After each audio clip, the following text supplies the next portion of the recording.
Hello guys, അപ്പോൾ നമുക്ക് Bangalore ട്രിപ്പിൻ്റെ second part കാണാം. ചിക്ക്പേട്ടിൻ്റെ അടുത്ത് തന്നെയാണ് റൂം എടുത്തത്. അതുകൊണ്ട് ലഗേജിൽ അവിടെ വെച്ചിട്ട് നമ്മൾ നേരെ നടന്ന വഴിക്ക് അമ്പലത്തിൻ്റെ അവിടെ നിന്ന് ഫ്രീ ആയിട്ട് ഫുഡ് കിട്ടി. പിന്നെ കപ്പലൻ്റെ വെച്ച് കഴിച്ച് പോകുന്ന വഴിക്ക് നല്ല അടിപൊളി ലൊക്കേഷൻ ഉണ്ട്. അപ്പോൾ അവിടെ നിന്നൊരു വീഡിയോയും ഫോട്ടോസൊക്കെ എടുത്തായിരുന്നു.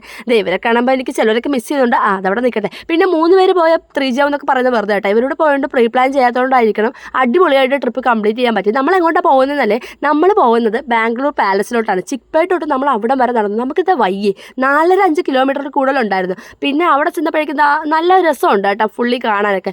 ഏറ്റവും വലിയ രസമൊന്നുമല്ല, നമ്മൾ ഇത്രയും നടന്ന് പാലസ് കാണാൻ പോയിട്ട് നമ്മൾ പാലസിൻ്റെ അകത്ത് കയറിയില്ല. എൻട്രി ഫീസ് ഇത്രയും ഉണ്ടായിരുന്നു കഴിച്ചു. അതുകൊണ്ട് തന്നെയാണ് മെയിനായിട്ട് കയറാതിരുന്നത്. പുറമേ നിന്നിട്ട് ഇത്ര വീഡിയോ ഒക്കെ എടുത്തതിന് ശേഷം നമ്മൾ ഊബർ വിളിച്ചു. കാര്യം എന്ന് വെച്ചാൽ അല്ലാണ്ട് ഓട്ടോയിൽ വിളിക്കുമ്പോൾ ഒരു കത്ത് റേറ്റ്. നിങ്ങളതുകൊണ്ട് പോകുമ്പോൾ എന്തായാലും ഊബർ ബുക്ക് ചെയ്ത് പോകാൻ വേണ്ടി മാക്സിമം ശ്രമിക്കുക കേട്ടോ.